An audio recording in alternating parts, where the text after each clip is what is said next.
ஆமென். அல்லேலூயா, அல்லேலூயா, அல்லேலூயா. இந்த அருமையான உயிர் தெழுந்த நன்னாளிலே வழக்கமாக நாம பலமுறை தியானித்த ஒரு வேத பகுதி தான் யோவான் எழுதின சுவிசேஷம் 20ஆம் அதிகாரம் வசனங்கள் 1-18 வரை இந்த நாளிலே நாம் தியானிக்கலாம். ஆண்டவராகிய இயேசு கிறிஸ்து உயிர்த்தெழுந்த செய்தி மத்தேயு, மார்க்கு, லூக்கா ஆகிய 3 சுவிசேஷ புத்தகத்திலும் இருக்கிறது. அப்படி இருந்தாலும் யோவான் எழுதியிருப்பது ஒரு விசேஷமான ஒரு பகுதியாக காணப்படுகிறது. காரணம் என்னவென்றால், ஆண்டவராகிய இயேசு கிறிஸ்துவினுடைய உயிர்த்தெழுதலில் நேரடி தொடர்புடையவர் யோவான். சரியா சொல்லணும்னா ஃபர்ஸ்ட் ஹேண்ட் இன்ஃபர்மேஷன் யாருக்கு தான் தெரியும்? யோவானுக்கு தான் தெரியும். அப்போ மத்தேயு, மார்க்கு இவங்களுக்கெல்லாம் தெரியாதுன்னா தெரியும். பேதுரு சொல்ல யோவான் எழுதினார், மார்க்கு எழுதினார். மார்க்கு எழுதின சுவிசேஷத்தை லூக்கா ஆராய்ச்சி கட்டுரையாக எழுதினார். லூக்கா கண்ணார கண்ட சாட்சி இல்லை. ஆனால் யோவான் அவரே கண்ட காட்சி, யோவானே கண்ட காட்சி. ஆகவே தான் இந்த பகுதி விசேஷம் நிறைந்ததாய் காணப்படுகிறது. இதுல 2 முக்கியமான பேரு இருக்கிறார்கள். ஒன்று பேதுரு, இன்னொன்று மரியாள். எந்த மரியாள் அப்படின்னு ஆராய்ச்சிக்குள்ள நாம போக வேண்டாம். ஒரு மரியாள். எந்த பேதுருன்ற குழப்பம் இல்லை. ஆனா எந்த மரியாள் அப்படிங்கிற சின்ன கன்ஃபியூஷன் இருக்கத்தான் செய்கிறது. ஏன்னா பைபிள்ல நிறைய மரியாள்களை குறித்து சொல்லப்பட்டிருக்கிறபடினாலே. இப்ப மகதலேனா மரியாள்னு சொல்றப்போ கூட இன்னும் 3 மரியாளுங்க இருக்கிறாங்க. மகதலேனா மரியாள் 7 பிசாசுகள் பிடித்திருந்தவள். இயேசுநாதர் அவள் மீது இருந்த பிசாசுகளை துரத்தி விட்டார். அதனால அவள் இயேசுவுக்கு பணிவிடைக்காரியாக, ஊழியக்காரியாக மாறிவிட்டாள். இயேசுநாதரை சுற்றியே அவளுடைய வாழ்க்கை இருந்தது. அவளுக்கு இப்போ பெருத்த ஏமாற்றம். இயேசுநாதர் மரித்து விட்டது அவளுக்கு பெருத்த ஏமாற்றம். ஏன்னா அவரை சுற்றியே அவளுடைய வாழ்க்கை இருந்தது. அதே மாதிரி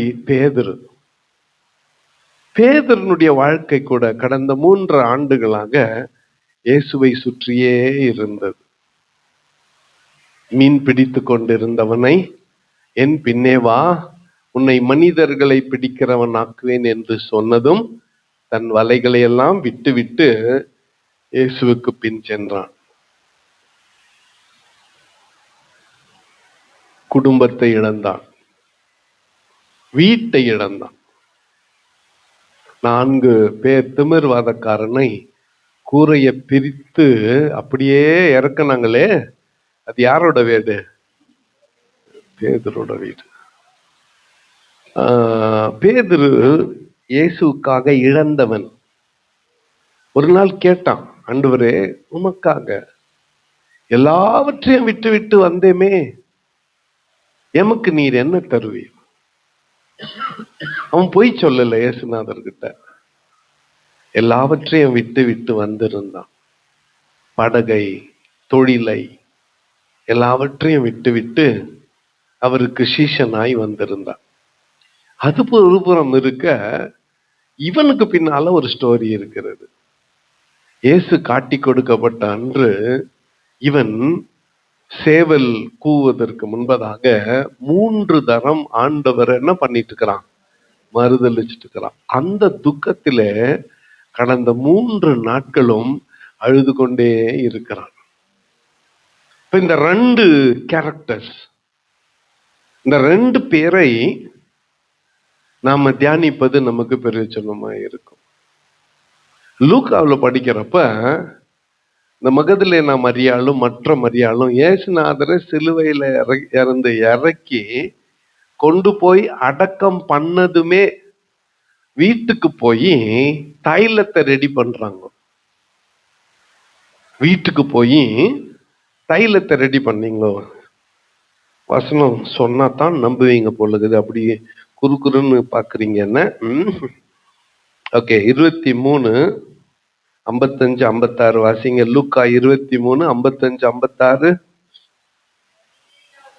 கலிலேயாவிலிருந்து அவருடனே கூட வந்திருந்த ஸ்திரீகளும் பின் சென்று கல்லறையையும் அவருடைய சரீரம் வைக்கப்பட்ட விதத்தையும் பார்த்து திரும்பி போய் கந்த வர்க்கங்களையும் பரிமள தைலங்களையும் ஆயத்தம் பண்ணி கற்பனையின்படியே ஓய்வு நாளில் ஓய்ந்திருந்தார்கள். ஹல்லேலூயா. புரியுதா? இயேசுநாதர் கலிலேயாவை சேர்ந்தவர். அவர் எருசலேமுக்கு வந்தார் பண்டிகை ஆசரிக்க. பண்டிகை நாட்களிலே அவரை கைது செய்து சிலுவையில் அறைந்தார்கள். இப்பொழுது அவரோடு வந்த ஸ்திரீகள் தங்கள் வீடுகளுக்கு போய் கந்த வர்க்கங்களையும் பரிமளங்களையும் அவருடைய சரீரத்திற்கு வைக்கும்படியாக ஆயத்தப்படுத்தி கொண்டிருந்தார்கள். ஹல்லேலூயா, ஹல்லேலூயா. இப்ப புரிஞ்சுச்சா? இப்போ மரியாளுக்கு, ஸ்திரீகளுக்கு இயேசுநாதருடைய மரணம் மிகப்பெரிய ஏமாற்றத்தை, மிகப்பெரிய வருத்தத்தை, மிகப்பெரிய துக்கத்தை கொடுத்திருந்தது. அவர்கள் இயேசுவை ஆண்டவராகவே, இரட்சகராகவே, மீட்பராகவே, பிராணநாதனாக, எது யாருக்கும் புரிய மாட்டேங்குது. 50 வருஷத்துக்கு முன்னால நாதா அப்ப கூட தெரியல. 50 வருஷத்துக்கு முன்னால சினிமா டைலாக்னா நாதா யார சொல்லுவாங்க?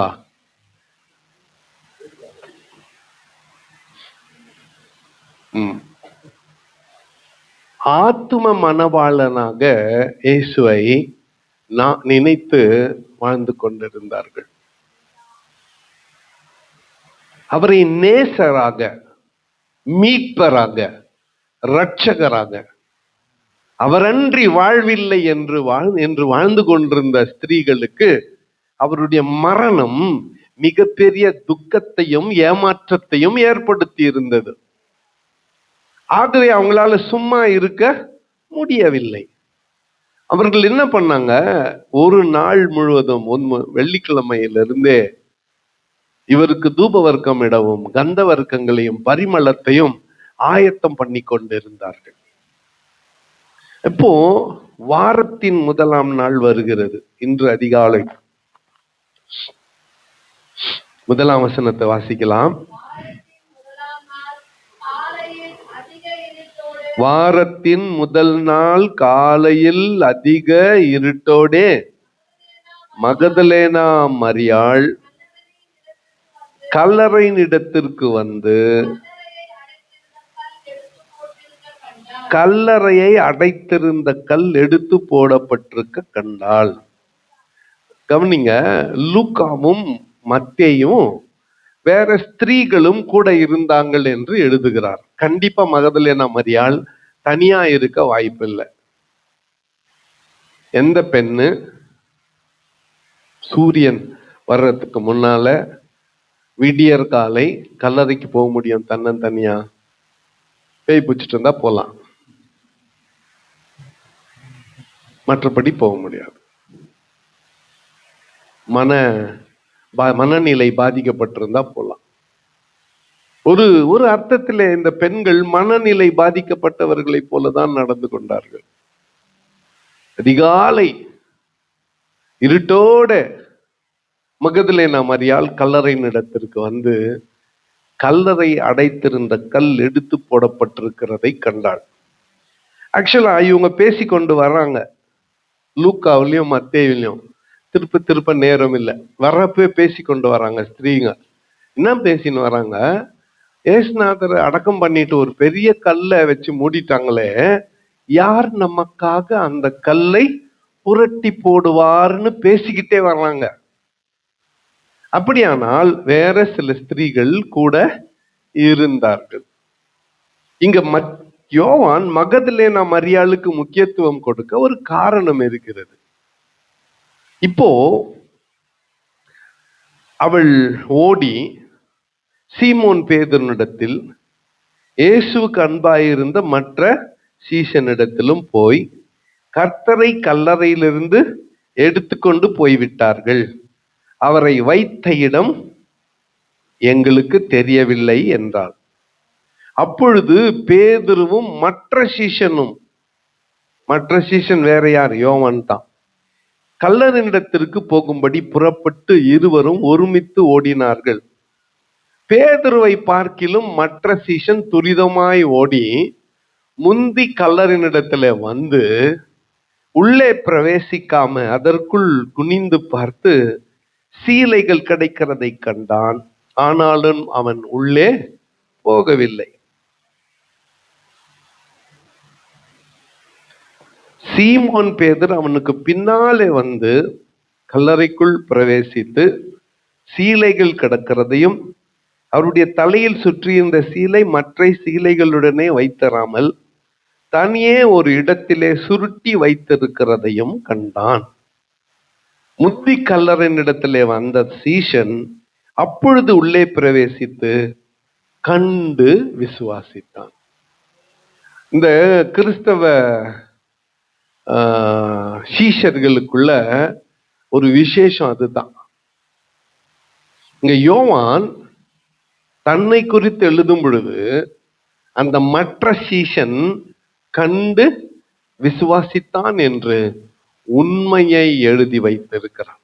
நான் தான் என்ன பண்ணியிருப்பேன்னா, அப்படியே உண்மையை மூடி மறைச்சிட்டு நான் அப்படியே கடந்த இரவு கர்த்தர் என்னை 3 மணிக்கே எழுப்பினார்.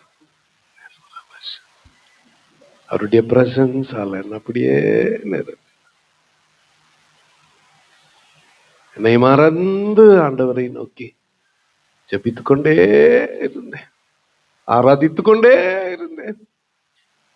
ஆண்டவரே, இது என்னது? இது என்ன கேட்டீங்கன்னா, நான் கூட ஏஞ்சேன், டாய்லெட்டுக்கு போயிட்டு வந்து திரும்பி பார்த்துக்கணும். ஆண்டவரை வைத்து ஒரு பொய் சொல்ல வேண்டிய அவசியம் இல்லை. நல்லா புரிஞ்சுக்குங்க, ஆண்டவரை வச்சு ஒரு பொய் சொல்ல வேண்டிய அவசியம் இல்லை. பேதுரு யோவான் 2 பேரும் ஒன்னா ஓட ஆரம்பிக்கிறாங்க. யோவான் முன்னால ஓடிட்டான், பேதுரு பின்னால வந்தான். யோவான் முன்னால ஓடி இருந்தாலும் குனிஞ்சு கல்லறைய பார்த்து அந்த துணி அங்கே வைக்கப்பட்டிருக்கிறத பார்த்தான். ஆனா பேதுரு உள்ள போய் அவருடைய சரீரம் காணப்படாததை கண்டு அங்கலாய்த்து போனான், ஆச்சரியப்பட்டான். இப்பொழுது அந்த சீஷன் யோவான் உள்ளே வந்து கண்டு விசுவாசித்தான் என்று அவன் தன்னை குறித்து இங்கே எழுதி வைத்திருக்கிறதை நாம் பார்க்கிறோம். இயேசுநாதர் உயிர் தெழுந்து விட்டார் என்பதை இவர்கள் இன்னும் அறியாமல் இருக்கிறார்கள். 9ஆம் வசனத்தை அனைவரும் சேர்ந்து வாசிக்கலாம்.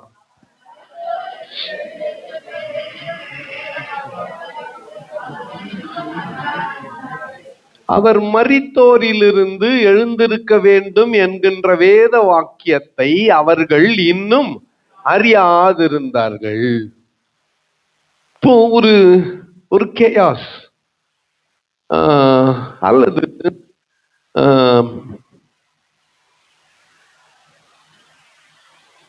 கேஷுவலிட்டிக்கு பக்கத்துல ட்ரௌமா அந்த சீசன் தெரியுமா? ட்ரௌமான்றது என்ன தெரியுமா? யாருக்கோ விபத்துக்குள்ளாயிடுச்சு, இல்ல நெஞ்சு வலி வந்துருச்சு, உயிருக்கு போராடி கொண்டிருக்கிறார்கள்னா அவங்கள கொண்டு போய் ஃபர்ஸ்ட் எய்டு கொடுத்து அவங்கள நிலைப்படுத்துகிற அந்த பீரியடுக்கு பேரு ட்ரௌமா. கொஞ்ச நேரம் கழிச்சு தான் அது சரியாகும்.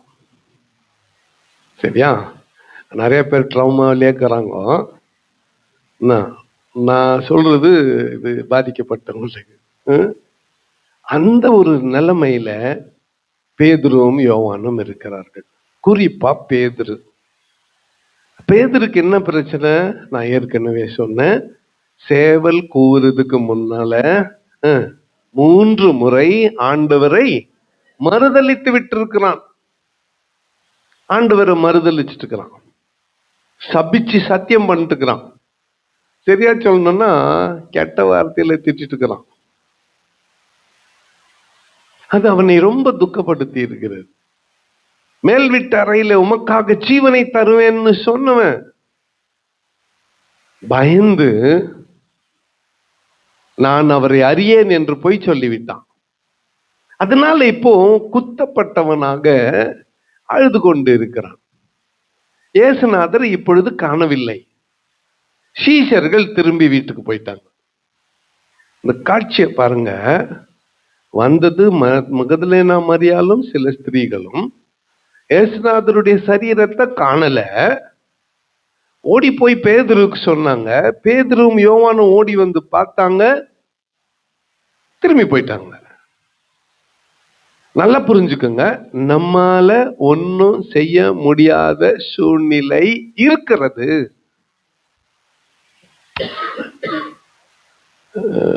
I cannot help it. என்னால ஒன்னும் செய்ய முடியாதுன்னு சொல்றோம்ல. I will see-ன்றோம் சில நேரத்துல, பார்க்கலாம். I will help-ன்றோம் சில நேரத்துல, உதவி செய்வேன் நான்ன்றோம். பல நேரத்துல I am helpless அப்படின்னு சொல்லிடுறோம். பேதுருவுக்கும் யோவானுக்கும் அதுதான் நிலைமை. we are helpless. என்ன பண்றதுன்னு தெரியல. சில நிமிஷங்கள் கல்றகிட்ட இருந்தாங்க, திரும்பி வீட்டுக்கு போயிட்டாங்க. ஆனா மகதலேனா மரியாள் கல்லறையின் அருகே வெளியே நின்று அழுது கொண்டிருந்தாள். 11ஆம் வசனத்துல மரியாள் கல்லறையின் அருகே வெளியே நின்று அழுது கொண்டிருந்தாள். அப்படி அழுது கொண்டிருக்கையில் அவள் குனிந்து கல்லறைக்குள்ளே பார்த்து இயேசுவின் சரீரம் வைக்கப்பட்டிருந்த இடத்திலே வெள்ளுடை தரித்தவர்களாய் 2 தூதர்கள் தலைமாட்டில் ஒருவனும் கால் மாட்டில் ஒருவனுமாக உட்கார்ந்து இருக்கிறதை கண்டார். அவர்கள் அவளை நோக்கி, ஸ்திரீயே, ஏன் அழுகிறாய் என்றார்கள். அதற்கு அவள், என் ஆண்டவரை எடுத்துக்கொண்டு போய் வைத்தார்கள், அவரை வைத்த இடம் எனக்கு தெரியவில்லை என்றார். கவனிங்க, மரியாள் ஆண்டவருக்கு கொடுக்கிற அந்த ரிலேஷனல் டச், உறவு பூர்வமான தொடுதல், என் ஆண்டவரை. எப்படி சொல்லுங்க? என் ஆண்டவரை. ஆண்டவராகிய இயேசு கிறிஸ்துவே. அது இன்னும் கொஞ்சம் மெருகேற்றணும்னா, என் ஆண்டவராகிய இயேசு கிறிஸ்துவேன்னு சொல்றது இன்னும் சிறப்பாய் இருக்கும். பாருங்க, அவள் கல்லறையின் அருகே நின்று அழுது கொண்டிருந்தாள். அழுது கொண்டிருக்கிற அந்த நேரத்துல கல்லறைக்குள்ளே பார்த்தா, அங்கே பார்த்தா 2 தூதர்கள் வெள்ளுடை தரித்தவர்களாய் இயேசுநாதர் பாதத்தின் அருகே ஒருவனும் தலைமாட்டில் ஒருவனுமாக இருக்கிறார்கள். 2 பேரும் மரியாளை நோக்கி, ஸ்திரீயே, ஏன் அழுகிறாய்? அதற்கு அவள் சொன்ன பதில், என் ஆண்டவரை எடுத்துக்கொண்டு போய்விட்டார்கள், அவரை வைத்த இடம் எனக்கு தெரியவில்லை என்றார். இவைகளை சொல்லிவிட்டு பின்னாலே திரும்பி பார்த்தார். இயேசு நிற்கிறதை கண்டார். ஆனாலும் அவரை இயேசு என்று அறியாதிருந்தார். இது நல்லா புரிஞ்சுக்குங்க. ட்ரௌமால தான் இப்படி ஆகும் இல்ல? அளவுக்கு அதிகமான மன அழுத்தத்துல இருக்கும்போது பின்னால நிக்கிறது யாருன்னு அவங்க ஆள் நிக்கிறது தெரியும். ஆனா அவங்க யாருன்னு ரெக்கக்னைஸ் பண்ண முடியாது, கண்டுபிடிக்க முடியாது. அந்த அளவுக்கு இவள் பாதிக்கப்பட்டவளாய் இருக்கிறாள். இப்போ பின்னால நிற்கிறது இயேசு என்று அறியாதிருந்தாள். இயேசு அவளை பார்த்து ஃபர்ஸ்ட், ஸ்திரீயே ஏன் அழுகிறாய், யாரை தேடுகிறாய் என்றார். அவள் அவரை தோட்டக்காரன் என்று எண்ணி, கல்ற தோட்டத்துக்கு ஒரு காவலாளி ஒருத்தர் இருப்பார், அவர் என்று எண்ணி, ஐயா நீர் அவரை எடுத்துக்கொண்டு போனதுண்டானால் அவரை வைத்த இடத்தை எனக்கு சொல்லும், நான் போய் அவரை எடுத்துக்கொள்வேன். இப்போ கோடான கோடி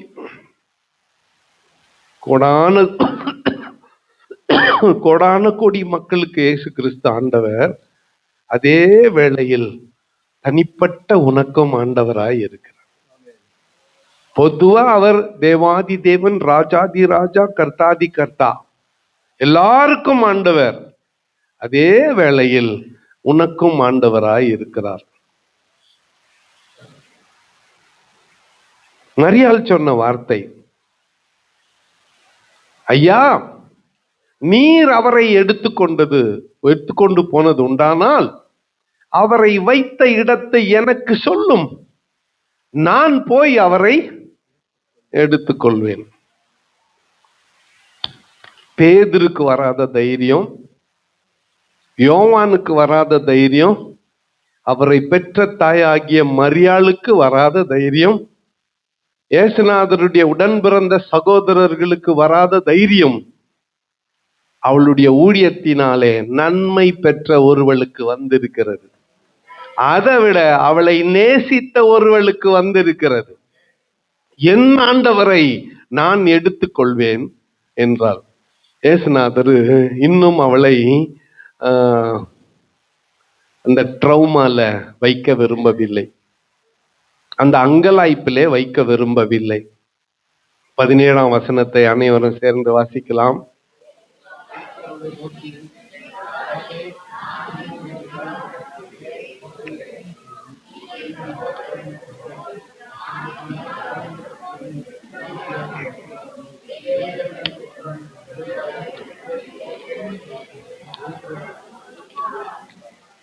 நூத்தி 50 பேர் படிச்ச மாதிரி இல்லையா?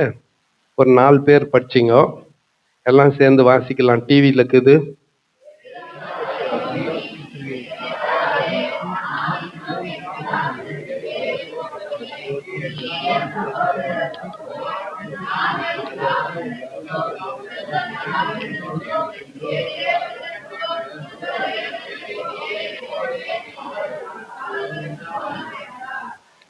என்னை தொடாதே, நான் இன்னும் என் பிதாவினிடத்திற்கு ஏறி போகவில்லை.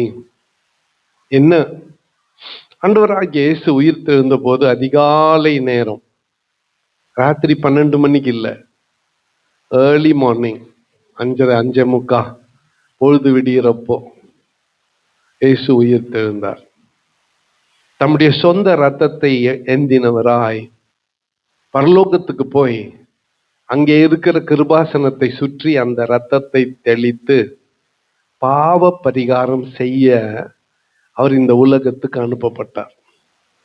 அந்த வேலையில் இருக்கும் பொழுது உங்களுக்கு தெரியும்ல, பாவ நிவிர்த்தி செய்கிற நாள் என்று மகா பரிசுத்த ஸ்தலத்துக்குள் பிரவேசிக்கிற பிரதான ஆசாரியனை ஒருவனும் தொடக்கூடாது, ஒருத்தரும் அவனை டச் பண்ணக்கூடாது. அந்த நிலைமையிலே அந்த வேலையை செய்து கொண்டிருந்த போது மரியாள் அழுகிறதை கண்டு தம்முடைய பயணத்தை நிறுத்தி இறங்கி வந்து மரியாளை அட்டன் பண்ணார். மரியாள் ஆண்டவரை பார்த்த உடனும் ஓடி போய் அவளுடைய பாதத்தை பிடித்து கொள்ள ஓடினாள். அப்போ இயேசுநாதர் என்ன தொடாத, இன்னும் நான் பிதாவினிடத்திற்கு ஏறி போகவில்லை, இன்னும் மகா பரிசுத்த ஸ்தலத்துக்குள் பிரவேசிக்கவில்லை, இன்னும் பிரதான தூதனுடைய வேலையை செய்யவில்லை, இன்னும் பஸ்காட்டினுடைய ரத்தத்தை தெளித்து பாவ பரிகாரத்தை செய்யவில்லை. நீ உன் அழுகுரலை கேட்டதும் உன்னை சந்திக்க ஓடி வந்து விட்டேன். நான் உயிர்த்தெழுந்த இந்த செய்தியை சகோதரரிடத்திற்கும்னு யோவான் பொதுவா எழுதிட்டார்.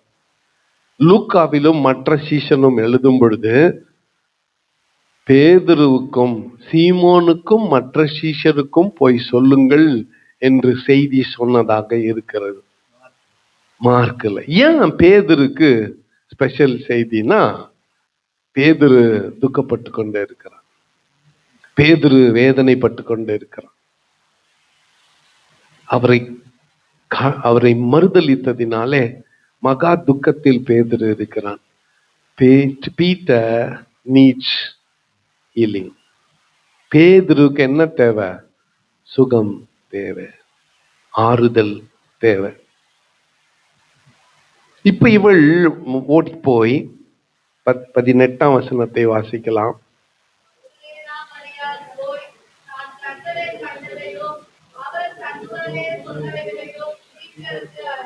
சீஷருக்கு அறிவித்தார். சர்ச் ஹிஸ்டரி நாங்க படிக்கிறப்போ பெரும்பாலும் பெண்களுடைய பங்களிப்பை ஆண் ஆதிக்கம் நிறைந்த சரித்திர ஆசிரியர்கள் எழுதவில்லை. உலக அளவில் இன்றைக்கு கிறிஸ்தவ சபை வளர்ந்திருக்கிறது என்று சொன்னால் அதற்கு பெரும்பாலான பொறுப்பு பெண்கள் தான். அல்லேலூயா, பெண்கள் தான். சுவிசேஷம் உங்கள் வாயிலாகத்தான் வேகமாய் பரவ முடியும். சத்தியத்தை அறிவிக்க உங்களை விட சிறந்தவர்கள் யாரும் இல்லை. நாட்டாம பண்றதுக்கும் அதிகாரத்தை செலுத்துறதுக்கும் நாங்க இருக்கிறோம். நான் மறுக்கிறீங்க எல்லாம் அப்படியே. உண்மையாகவே first evangelist to take the resurrected good news of Jesus was a woman. உயிர்த்தெழுந்த இயேசுவின் நற்செய்தியை முதல் கொன்று சென்றவள் ஒரு பெண்மணி. உங்க கையில ஒரு பெரிய பொறுப்பை, உத்தரவாதத்தை கர்த்தர் கொடுத்திருக்கிறார். உங்ககிட்ட ஒரு பெரிய பொறுப்பை கொடுத்திருக்கிறார், பெரிய உத்தரவாதத்தை கொடுத்திருக்கிறார். சீஷருக்கே இயேசு உயிர்த்தெழுந்த செய்தியை கொண்டு போனது ஒரு மரியாள். பேதுருக்கும் யோவானுக்கும் கல்லறையில காலியான இடத்தை பார்த்துட்டு போயிட்டாங்க திரும்பி. ஆனால் இயேசுவை காண்கின்ற அந்த உயிர்த்தெழுந்த இயேசுவை கண்ட அந்த தரிசனம் மரியாளுக்கு தான் கிடைத்தது. கல்லறையிலே நின்று அழுது கொண்டிருந்தவளுக்கு தான் கிடைத்தது. அருமையான ஆண்டுடைய பிள்ளைகளே, இந்த காலவேளையில இந்த 2 பேரையும் நம்ம பார்க்கிறோம். ஒரு பக்கம் மரியாள், இயேசுவை சுற்றியே அவளுடைய பணிவிடை இருந்தது. அவர் மரித்த பொழுது இந்த பெண்கள் எல்லாம் போயிட்டு தூப வர்க்கத்தையும் சென்ட் எல்லாம் ரெடி பண்ணாங்கன்னா அவங்களுக்கு அடுத்த அந்த 2 நாள் துக்கமாகவே இருந்தது. காலையில போய் ஆண்டவருக்கு தூப வர்க்கம் இட வேண்டும் என்று சொல்லி ஆயத்தப்படுத்தினார்கள் இந்த பெண்கள். அவர்களிலே மரியாள் முக்கியத்துவம் வாய்ந்தவள். அவளுக்கு இயேசு காட்சி அளித்தார். மறுபக்கம் பேதுரு ஆண்டவரை மறுதலித்து விட்டு அவன் துக்கத்தில் இருக்கிறான், வேதனையில் இருக்கிறான். அவனுக்கும் செய்தி அனுப்பப்படுகிறது. அதன் பிறகு மேல் வீட்டு அறையில பரிசுத்த ஆவியை பெற்ற பிறகு இந்த பேதுரு எவ்வளவு மகிமையாய் கர்த்தருக்கென்று நடந்து கொண்டான் என்று சரித்திரம் நமக்கு சொல்லுகிறது. இந்த உயிர்த்தெழுந்த நாள் என்று காலையில ஆண்டுடைய சமூகத்திலே வந்திருக்கிற நமக்கு செய்தி என்ன? அவர் இங்கே இல்லை, உயிர்த்தெழுந்தார். உலகத்தில் எல்லா கல்லறைகளும் மூடப்பட்டிருக்கிறது. ஆனால் என் ஆண்டவராகிய இயேசு கிறிஸ்துவின் கல்லறை மாத்திரம் திறந்திருக்கிறது. கல்லறை அவரை அடக்கி வைக்க முடியாது, மரணம் அவரை அடக்கி வைக்க முடியாது. அப்போஸ்தலனாகிய பவுல் எழுதுகிறார், மரணமே உன் கூர் எங்கே, பாதாளமே உன் ஜெயமே, ஜெயம் எங்கே? மரணத்தின் கூர் பாவம், பாவத்தின் பலன் நியாயப்பிரமாணம். நம்முடைய கர்த்தராகிய இயேசு கிறிஸ்துவினாலே நமக்கு ஜெயம் கொடுக்கிற தேவனுக்கு சோத்திரம். இதுக்கு தான் கை தட்டணும். நல்லா ஜோரா இந்த ஒரே ஒரு வாசனத்தை வாசித்து இந்த காலை வெள்ளையின் செய்தியை நான் நிறைவு செய்ய விரும்புகிறேன். 1 கொரிந்தியர் 15:57 எல்லாம் எடுத்துக்குங்க. 1 கொரிந்தியர் 15:57 எல்லாரும் எடுத்துக்கோங்க. ஃபர்ஸ்ட் எடுத்துக்கினீங்களா? இன்னும் அங்க திரும்பலையே. 1 கொரிந்தியர் 15:57 சத்தம் போட்டு எல்லாரும் பாருங்க. இது எப்படி ஆரம்பிக்கிறது? நம்முடைய, எப்படி இருங்க எப்படி நம்முடைய, எப்படி நம்முடைய. ஃபர்ஸ்ட் இந்த மரியாள் கிட்ட வர்றப்போ என் ஆண்டவர்ன்னு சொன்னால, இப்ப என்ன ஆயிட்டார் அவரு? இப்ப படிங்க. நம்முடைய கர்த்தராகிய இயேசு கிறிஸ்துவினாலே நமக்கு ஜெயம் கொடுக்கிற தேவனுக்கு ஸ்தோத்திரம். இந்த உயிர்த்தெழுந்த செய்தி அதுதான். உனக்கு ஜெயம் கொடுக்கிற தேவன் உன்னோடு இருக்கிறார். உன் வியாதியில உனக்கு ஜெயம் கொடுப்பார். உன் வேலை ஸ்தலத்துல இருக்கிற எதிர்ப்புகளின் மத்தியில உனக்கு ஜெயம் கொடுப்பார். உன் பலவீனத்திலே உனக்கு ஜெயம் கொடுப்பார். உன் குடும்பத்திலே உனக்கு ஜெயம் கொடுப்பார். உன்னுடைய வறுமை, கஷ்டம் எல்லாவற்றிலிருந்தும் ஜெயம் கொடுப்பார். அந்த ஜெயம் கொடுக்கிற தேவனை இந்த நாள் உங்களோடு கூட அழைத்து செல்லுங்கள். ஹல்லேலூயா. எசேக்கியேல் கடைசி அதிகாரம் கடைசி வசனம் வாசித்து நிறைவு செய்யலாம். எல்லாம் சேர்ந்து வாசித்துலாமா? எசேக்கியேல் கடைசி அதிகாரம் கடைசி வசனம். எல்லாம் சேர்ந்து வாசிக்கலாம். சுற்றிலும் அதன் அளவு 11,000 கோலாயிருக்கும். அந்நாள் முதல் நகரம் யெகோவா ஷம்மா என்னும் பெயர் பெறும். யெகோவா ஷம்மா என்றால் தேவன் நம்மோடு கூட இருக்கிறார். ஹல்லேலூயா. அந்த நம்மோடு கூட இருக்க உயிர்த்தெழுந்த இயேசு கிறிஸ்து இந்த நாள்ல நீங்க இந்த ஆராதனையை முடிச்சுட்டு வீட்டுக்கு போகும் பொழுது உங்களோடு கூட வருவார். உங்கள் எல்லா பிரச்சனைகளையும் அவர் பார்த்து கொள்வார். உங்க எல்லா தேவைகளையும் அவர் பார்த்து கொள்வார். உங்க எல்லா கவலைகளை, உங்க கன்சர்ன் எல்லாத்தையும் அவர்கிட்ட விட்டுருங்க.